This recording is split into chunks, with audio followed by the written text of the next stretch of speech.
पावकानः सरस्वती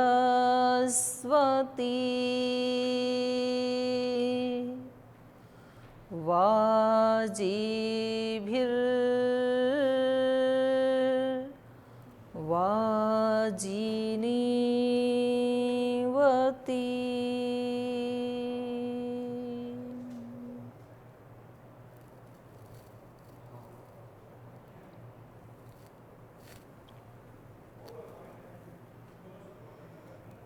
गत कक्षा में हमने ये चर्चा की थी, प्रसंग ये चल रहा है कि रामायण पढ़ने से पहले जो रामायण का महात्म्य है 5 अध्यायों में बताया, तो उसमें 3 अध्याय में ये बताया गया कि रामायण पढ़ने का फल क्या है, इसका महात्म्य क्या है, इन सद्ग्रंथों की शरण में आने से इसका क्या परिणाम होगा, क्या फल हमें मिलेगा, वो बताया गया। और फिर चौथे अध्याय में बताया कि उसकी विधि क्या होनी चाहिए, क्योंकि हमारे पास आज यदि हम कोई छोटी सी भी मशीन मार्केट से ख़रीद के लाते हैं, एक हम प्रेशर कुकर भी लाते हैं, तो उसके साथ एक बुकलेट होती है कि इसको यूज कैसे करना है। यहाँ तक कि उसमें विशल आएगी तो कितनी विशल के बाद खाना पक गया ये उसमें लिखा हुआ होता है। और जब खाना पूरा पक गया तो उसका ढक्कन कैसे खोलना है, तो अगर वो विधि नहीं पता है हमें तो खाना तो झट से बन जाएगा, लेकिन यदि किसी ने प्रेशर निकाले बगैर ही ढक्कन खोल दिया तो ढक्कन सीधा माथे में आके लगेगा और हमें चोट लग जाएगी फिर। तो विधि की बहुत बड़ी महत्ता है, किसी भी काम को करने के लिए उसकी विधि क्या है। तो इसलिए चौथे अध्याय में यहाँ बताया कि रामायण पढ़ने की विधि क्या है, कैसे पढ़ें, उसका विधान क्या है। फिर 5वें अध्याय में उसकी पात्रता क्या है, जो रामायण को पढ़ रहा है या दूसरे को जो सुना रहा है, तो उस व्यक्ति में क्या पात्रता होनी चाहिए और सुनने वाले में क्या पात्रता होनी चाहिए, इसकी यहाँ बात चल रही थी। तो ये केवल रामायण के लिए ही नहीं है, वेद के लिए भी ऐसा ही आता है। निरुक्त में भी एक ऐसा ही मंत्र आया है वेद का, तो वहाँ भी यही है कि विद्या जो है ब्राह्मण के पास जा कर के कहती है कि मैं आपके लिए बहुत फलवती होंगी, बहुत आपको माला माल कर देने वाली होंगी, लेकिन आप मेरे को किसी ऐसे व्यक्ति को मत देना।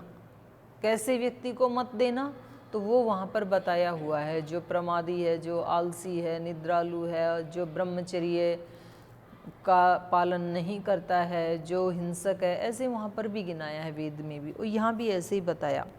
तो कल यहाँ पर हम पढ़ रहे थे कि मेरे को ऐसे व्यक्ति को मत देना, ब्रह्मद्वेष रतानां च दंभाचार रतात्मनां लोकवंचक वृत्तिनां च न ब्रूयात् इदम उत्तमम। इस उत्तम विद्या को उन व्यक्तियों को मत बताना जो ब्रह्म से द्वेष करने वाले हैं, दंभ आचरण वाले हैं, और जो लोग को ठगने की वृत्ति है, जिनकी बहकाना चाहते हैं अच्छी अच्छी बातें कह करके, तो आप उनको बताओगे तो उनके अंदर वो पात्रता तो है नहीं, फिर वो उन शब्दों का दुरुपयोग करके लोगों को ठगने लगेंगी।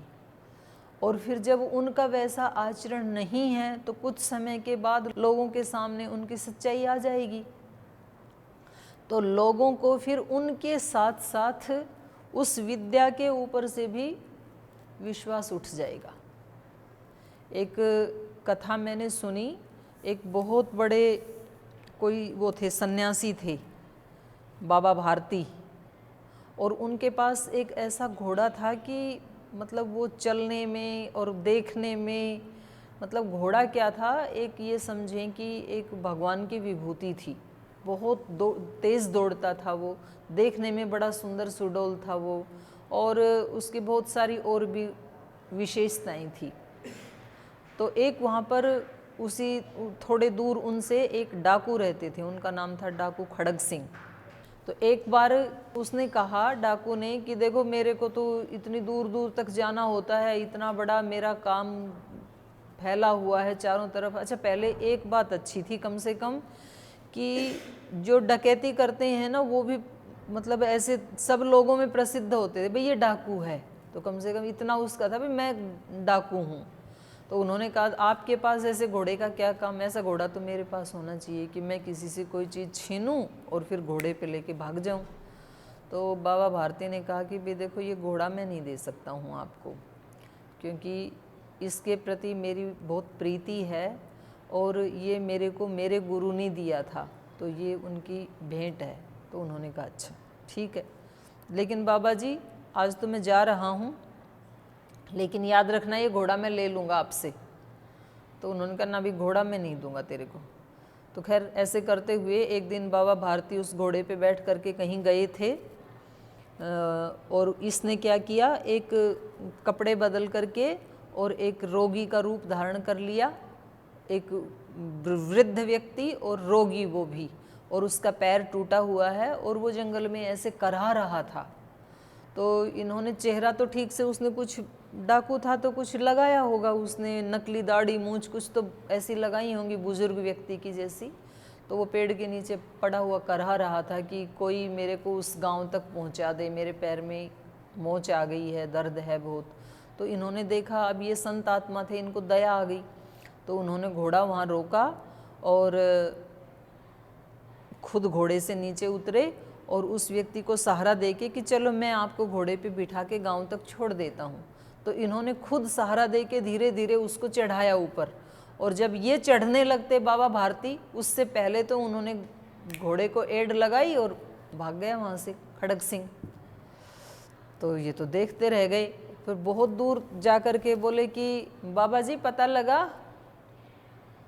बोले भाई पता तो लग गया, लेकिन कोई बात नहीं, तुम घोड़ा तो ले जाओ, लेकिन तुम मेरी एक बात सुन लो, एक बार वापस आओ। बोले नहीं अब नहीं आने का मैं। आप क्या समझते हो कि मतलब जैसे दूसरों को धर्मोपदेश देते हो वो आपकी बातों में फंस जाते हैं, ऐसे आप डाकू को भी फंसा दोगे? मेरे अंदर कोई परिवर्तन आने वाला नहीं है, मैं वापस नहीं आऊँगा, क्योंकि आप वापस आते अपना घोड़ा छीन लोगे, मैं घोड़ा देने वाला नहीं हूँ। तो उन्होंने कहा मैं घोड़ा वापस नहीं छीनूँगा, ये मेरा वचन है आपको, लेकिन आप एक बार वापस आओ। तो वो आ गए, तो दूर से बात कर रहे कि बोले बताओ, घोड़े पे बैठे बैठे ही बात कर रहे। तो उन्होंने कहा कि भाई घोड़ा तो तुम ले जाओ, घोड़ा तो आज से तुम्हारा हो गया, लेकिन ये घटना किसी के सामने चर्चा मत करना। तो बोले क्यों? बोले लोगों का ना विश्वास उठ जाएगा, कोई रोगियों की सहायता ही नहीं करेगा। जब भी कोई ऐसा दीनहीन कोई व्यक्ति होगा जिसको सहायता की ज़रूरत होगी, तो लोगों को ये याद आ जाएगा कि कहीं कोई खड़ग सिंह जैसा तो नहीं है।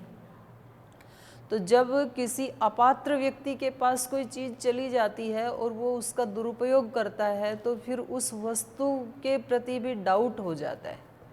आज लोगों का यदि अध्यात्म से विश्वास उठा है तो वो इसलिए उठा है कि आध्यात्मिक जीवन जीने का दंभ भरने वाले सब व्यक्ति नहीं कहूँगी मैं, उनमें से कुछ व्यक्ति ऐसे निकले कि जिन्होंने उसका दुरुपयोग ही कर दिया अध्यात्म विद्या का, और कुछ ऐसे निकले कि जिन्होंने पूर्ण सदुपयोग नहीं किया, वो बीच में कहीं झूल रहे हैं। तो उनके जीवन को ऐसे देखते हैं कि भाई इन व्यक्तियों ने तो अपने जीवन की समस्या तो मिटाई नहीं, और इन्होंने तो जो यहाँ लिखा है ऐसा तो कुछ तो दिखाई तो देता नहीं है इनके जीवन में। तो फिर उनका उस विद्या से भी विश्वास उठने लगता है। आज करोड़ों लोगों का यदि योग विद्या के ऊपर विश्वास जमा, तो वो इसलिए जमा क्योंकि वो योग विद्या से क्या हो सकता है, वो जो स्वामी जी महाराज बोलते हैं वो उन्होंने अपने जीवन में घटित करके दिखाया। तो उससे कितना विस्तार हो सकता है व्यक्ति की लौकिक और पारलौकिक समृद्धि का, तो फिर लोग विश्वास करते हैं। तो फिर पहले कुछ 10-20 लोगों ने उसके ऊपर विश्वास करके और उसका अभ्यास किया, फिर कुछ सैकड़ों लोगों तक वो विद्या पहुंची, फिर हजारों तक पहुंची, उसके बाद लाखों लोगों तक पहुंची, और आज करोड़ों तक भी पहुंच के रुकी नहीं। देश के बाहर 7 समंदर पार आज पूरी धरती के ऊपर सब लोग उस योग विद्या के प्रति नतमस्तक हैं। तो ये आचरण से हम किसी चीज़ को प्रतिष्ठित कर सकते हैं। तो खैर यहाँ बात चल रही थी पात्रता की कि ये जो विद्या है ये बहुत अमृत जैसी विद्या है, तो इसको अपात्र को मत देना, और अपात्र को तो माता पिता भी नहीं देते हैं और अपात्र को गुरुजन भी नहीं देते हैं और ना ही देना चाहिए। तो इसका ये अभिप्राय नहीं है कि भाई फिर तो पात्र कोई मिलेगा नहीं तो ये विद्या तो लुप्त हो जाएगी, तो ऐसा इसका अभिप्राय नहीं है। जो अभी पात्र नहीं है उसको पहले पात्र बनाया जाए, और जब वो पात्र बन जाता है तो उनको देने से तो कोई मनाही है ही नहीं, तो फिर ज़्यादा से ज़्यादा, क्योंकि हमारी बहन रीता जी का कल ये प्रश्न था, बोल जी एक तरफ तो आप कहते हैं कि ज्ञान तो खूब ज़्यादा से ज़्यादा लोगों को बांटना चाहिए, ज़्यादा से ज़्यादा इस अध्यात्म विद्या को, अच्छी बातों को दूर दूर तक फैलाएं, और यहाँ पर फिर हमने प्रतिबंध लगा दिया कि अपात्र को मत देना, तो सुपात्र कोई मिलेगा नहीं और विद्या आगे चलेगी नहीं, तो विद्या तो लुप्त हो जाएगी, फिर तो कैसे अच्छाई बढ़ेगी। तो यहाँ ये नहीं कहा जा रहा है, यहाँ ये कहा जा रहा है कि पहले उसको पात्र बनाना। माता पिता के पास जो धन दौलत होता है तो वो पहले ही दिन अपने बच्चे को थोड़े ना दे देते हैं, पहले उसको 20 साल तक पात्र बनाते हैं, उसके बाद उसको तिजोरी की चाबी देते हैं, बैंक की कॉपी उसको देते हैं। अब बच्चा 1 साल का है, उसको बैंक की कॉपी हाथ में दे दें तो बच्चा क्या करेगा, फाड़ डालेगा, उसको कहीं डाल देगा, चेक बुक दे दी तो सब बच्चे का ही है। बच्चे के प्रति कोई द्वेष की भावना नहीं है, माँ बाप की प्रीति की ही भावना है, लेकिन पहले उसको योग्य बनाना है, पढ़ाना है, लिखाना है, उसको बड़ा करना है, उसके बाद तो सब उसका ही है। गुरुजन आते ही, यहाँ गुरुकुल में जो छोटे बच्चे आते हैं तो क्या आते ही आप पहले ही दिन उनको महाभाष्य थोड़े ना पढ़ा देंगे, तो क्या उनके प्रति आपको द्वेष थोड़े ही है कि भाई इनको हम महाभाष्य की विद्या इन तक नहीं पहुंचनी चाहिए, ये भाव नहीं है। आपको ये लगता है कि पहले महाभाष्य पढ़ने के ये पात्र बने, पहले वो पात्रता इनके अंदर आधान की जाए। यहाँ पर भी वही बात कही जा रही है कि अगर किसी के अंदर ये दोष हैं तो पहले इस व्यक्ति को उन दोषों को हटाना चाहिए, उसको पात्र बनाना चाहिए पहले, क्योंकि पात्र में डाला हुआ कोई भी चीज़ जो वो ठहर पाएगी। पात्र यदि ठीक नहीं है तो निकल जाएगी। बीज बोने से पहले किसान खेत को पात्र बनाता है उस बीज के लिए। अगर पहले खेत में पात्रता नहीं है और हमने हाइब्रिड का बहुत महंगा बीज डाल दिया तो वहाँ से फसल आने वाली नहीं है। फिर तो हमें रिजल्ट भी आना चाहिए, तो रिजल्ट तब आएगा जब पात्र के पास जाएगी। तो ये इतनी ऊंची विद्या है, ये जो सद्ज्ञान है रामायण का, क्योंकि ये ब्रह्मवेता, आत्मवेता, त्रिकाल दृष्टा वाल्मीकि जी ऋषि के द्वारा ये विद्या का अन्वेषण किया गया है, और ये इतनी ऊंची विद्या है जो इतने पुरुषार्थ से उन्होंने प्राप्त की। तो इसके लिए उन्होंने कहा कि ये किसी पात्र को देना। किसको देना? त्यक्त कामादि दोषाणाम राम भक्ति रतात्मनाम गुरु भक्ति रतानाम च वक्तव्यम मोक्ष साधनम। इनको देना जिन्होंने काम आदि दोषों का त्याग कर दिया है। आदि लगाने से काम के साथ साथ काम, क्रोध, लोभ, मोह, अहंकार, जितने भी अज्ञान के कारण दोष हो सकते हैं, कामनाएं हो सकती हैं, उन सब का त्याग कर दिया है जिन्होंने। राम भक्ति रतात्मनाम, और जो राम की भक्ति में रत रहते हैं। राम का मतलब है यहाँ पर ब्रह्म, रमो क्रीड़ायाम, जिसकी क्रीड़ा इस पूरे ब्रह्मांड में चल रही है वो राम है यहाँ पर। तो उस ब्रह्म की भक्ति में जो रत रहते हैं, माने उनकी एक एक श्वास, उनका एक एक कर्म, उनकी वाणी से बोला हुआ एक एक वाक्य। कबीरदास जी ने ऐसे बोला कि अब मैं तुम्हारी भक्ति कहाँ करूँ? तो बोले मैं जो खा रहा हूँ वो ही आपको भोग लगा रहा हूँ, और जो मैं कहीं चल फिर रहा हूँ, कोई काम कर रहा हूँ, वो ही आपकी परिक्रमा है। और ऐसे केवल कबीरदास जी नहीं, सब संतों ने, सब ऋषियों ने इसी सत्य को अपने जीवन में जिया। वो जो भी काम करते हैं, ऐसे भी संत हुए हमारे देश में कि उनका मुख्य जो पेशा है वो जूते बनाने का है, संत रैदास। ऐसी महिला संत भी हुए कि उनका जो मुख्य काम है वो सफाई करना है। शबरी जो है, जहाँ से ऋषि जाते हैं उस रास्ते को साफ करना, ये उसका मुख्य काम है। और उसी को करते करते ही उसने उस उच्च स्थिति को प्राप्त किया, ज्ञान को प्राप्त किया। तो हम अपने कर्मों को ही कैसे पूजा बनाएं, तो यही है राम भक्ति रतात्मा नाम, राम की भक्ति में रत। राम की भक्ति में रत इसका मतलब ये नहीं है कि 24 घंटे वो राम राम राम राम जो कर रहा हो उसको सुनाना, ये अर्थ नहीं है। जिसका एक एक श्वास भक्ति है, श्वासों की माला से सिमरू मैं तेरा नाम, हर श्वास में जिसकी, क्योंकि जिसके प्रति हमारी प्रीति होती है ना, तो हर समय वो हमारे ध्यान में रहता है।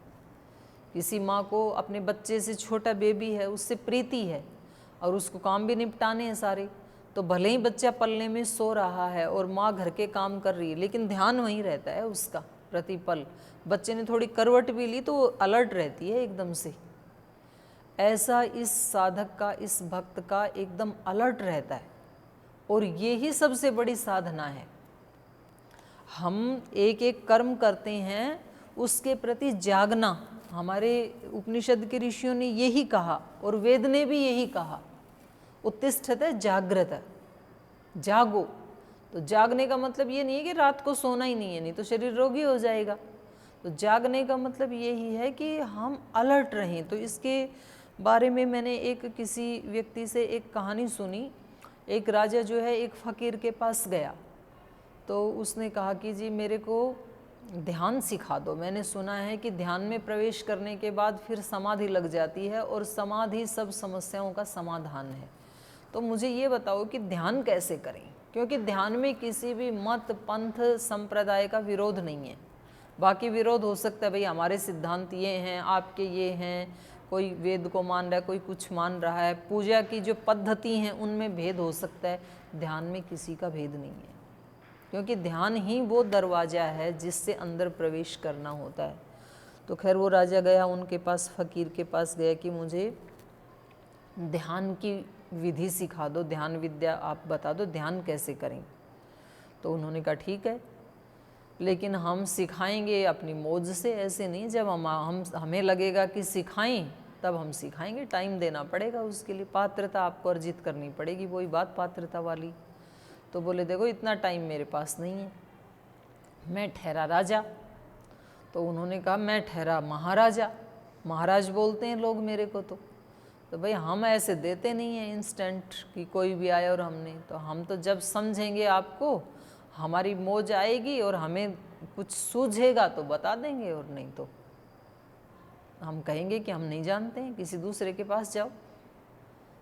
बड़े अजीब आदमी हो, मतलब इतनी तो गारंटी लो कि सिखा देंगे। तो बोले चलो आप सेवा में लगो। तो उस राजा का भी उद्धार होने का टाइम आ गया होगा, नहीं तो राजा प्राय रुकते नहीं हैं। अब वो रुक गए, बोले ठीक है मुझे भी ये सीखना ही है, क्योंकि ज़्यादा ही परेशान हो गया हूँ मैं।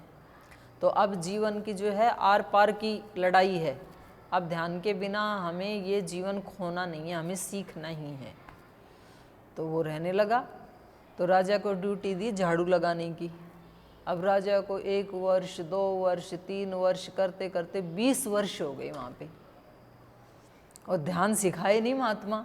अच्छा फिर वो आप वाली बात है कि जी जब हम यहाँ आए तो सब जगह बिच्छू दिखाई देते थे, कुछ बाहर की चीज़ें, मतलब बड़ा अजीब सा लगता था। धीरे धीरे ऐसे ढल गए कि यही अच्छा लगने लग गया। अब हरिद्वार जाएं तो बुरा लगता है, मन लगता नहीं है।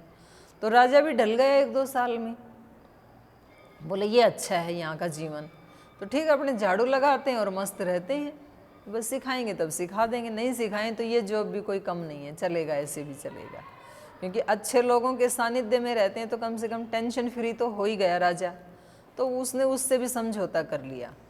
तो ऐसे 20 साल बीत गए। तो एक दिन वो झाड़ू लगा रहे थे मतलब ये सिखाने वाले साधुओं की विधि भी अजीब अजीब होती हैं। तो पीछे से आके साधु डंडे से प्रहार कर दिया तो उसने, राजा ने कहा ये क्या कर रहे हैं आप, मारोगे क्या मेरे को? बोले ये ध्यान की शुरुआत है। बड़ी अजीब विधि है, ध्यान की शुरुआत है। बोले हाँ, लेकिन बोले ये ध्यान रखना कि ये अटैक में कभी भी कभी भी कर सकता हूँ, तो अलर्ट रहना आज से। तो अब वो पहले तो बड़ी मस्ती में झाड़ू लगाता अब झाड़ू लगाते समय कोई पत्ता भी हिले तो उसको लगे कि अटैक होने वाला है, बिल्कुल अलर्ट होकर झाड़ू लगाने लगा। तो बीच बीच में कभी कर देता था। तो फिर उसने एक दिन आके कहा कि देखो अभी तो मैं पीछे से ही करता था अटैक, अभी मैं किसी भी साइड से आ सकता हूँ, आगे से, पीछे से, दाएं से, बाएं से। तो और ज़्यादा अलर्ट हो गया। मतलब जो झाड़ू कम लगाए और सजग ज़्यादा रहे कि भाई कहीं से भी अटैक हो सकता है। तो ये कई दिन चलता रहा। और जैसे ही उसकी ये एकाग्रता एक काम में बढ़ी तो वो सब जगह बढ़ गई। अलर्ट झाड़ू लगाते समय नहीं है, क्योंकि सन्यासी ने ये कहा था मैं कभी भी किसी भी समय तेरे ऊपर अटैक कर सकता हूँ। तो चौकन्ना रहने लगा वो। तो ये जो जागरूकता है तो वो पूरा अलर्ट हो गया। तो शुरुआत हो गई ध्यान की।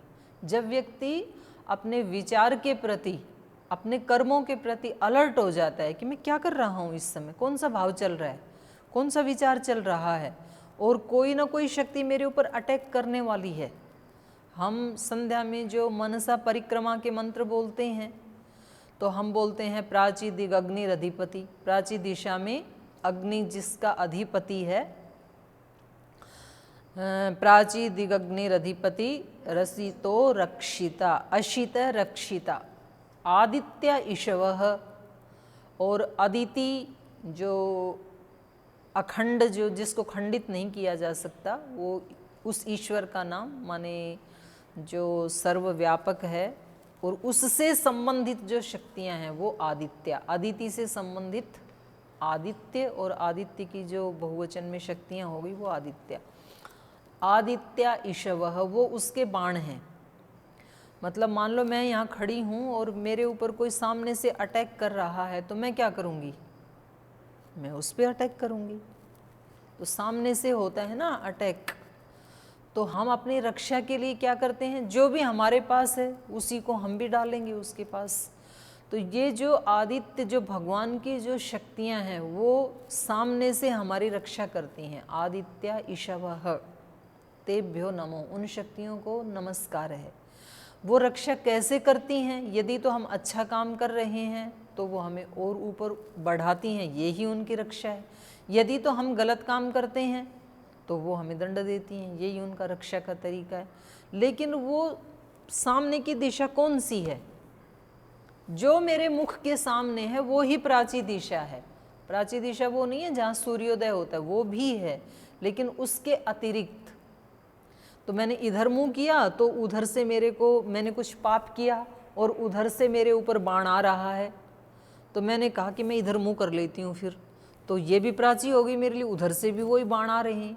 तो मैंने उधर मुंह किया तो उधर से भी, मैंने चारों साइड में अपना मुंह किया, जिधर भी मैंने मुंह किया उधर से ही वो शक्तियाँ मेरे ऊपर अटैक कर रही हैं। मैं पाप से बच सकता नहीं हूँ, जो पाप किया उससे के दंड से बच सकता नहीं हूँ। तो मैंने नीचे मुंह किया तो नीचे से भी वही शक्ति मेरे को दंड दे रही है, ऊपर किया तो वो भी दे ही रही हैं।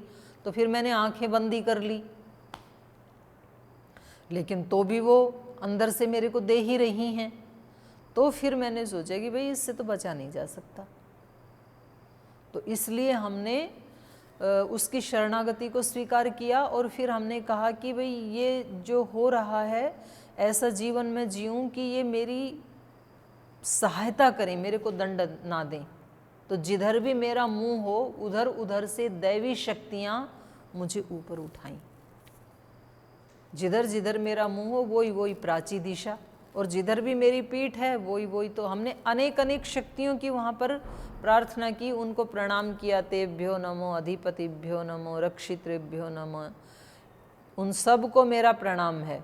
और फिर उसके बाद कहा कि ऐसा जीवन जीते हुए अगर कोई मेरे को परेशान करता है, कोई मेरे को प्रतिकूलता से युक्त करता है तो मैं क्या करूं।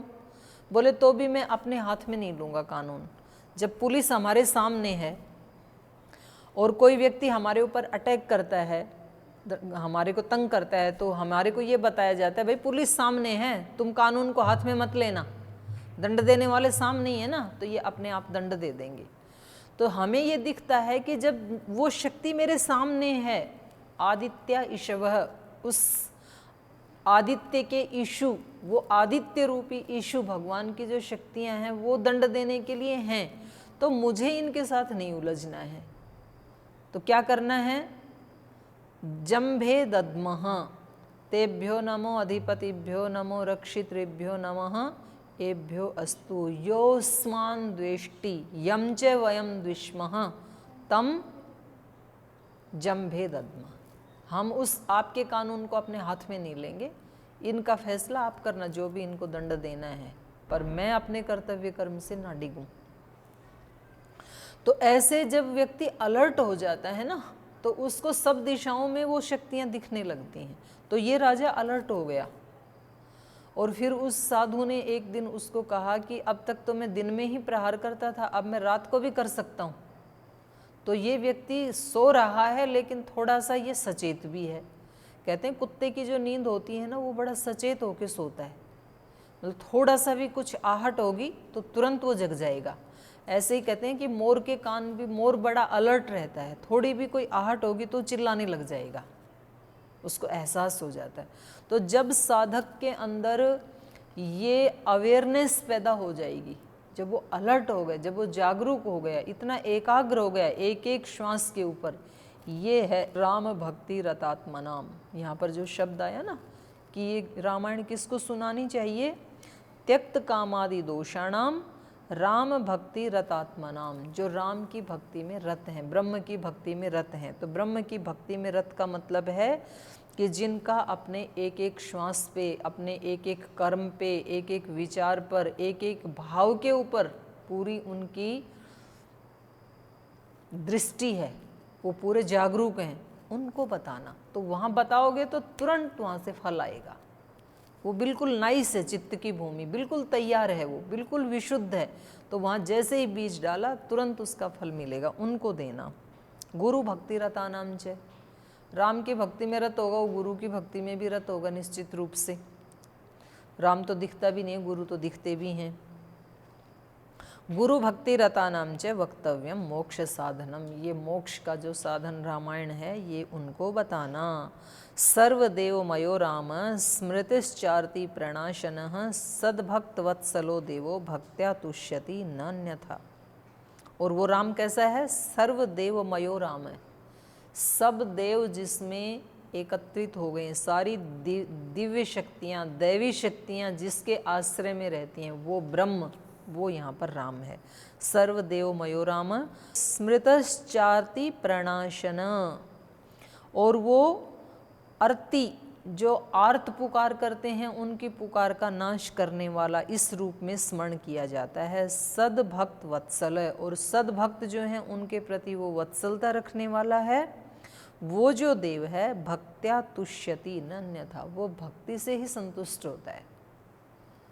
तो ये भक्ति क्या है, इसकी चर्चा फिर अगली कक्षा में करेंगे। भक्ति मतलब क्या, कौन सी भक्ति से संतुष्ट होता है? वो दीप जलाने से, कि धूप जलाने से, या घंटी बजाने से, कि यज्ञ करने से? भक्ति मतलब क्या, कैसे खुश होता है वो? तो इसकी चर्चा हम अगली कक्षा में करेंगे। आज यहीं पाठ को विराम देते हैं।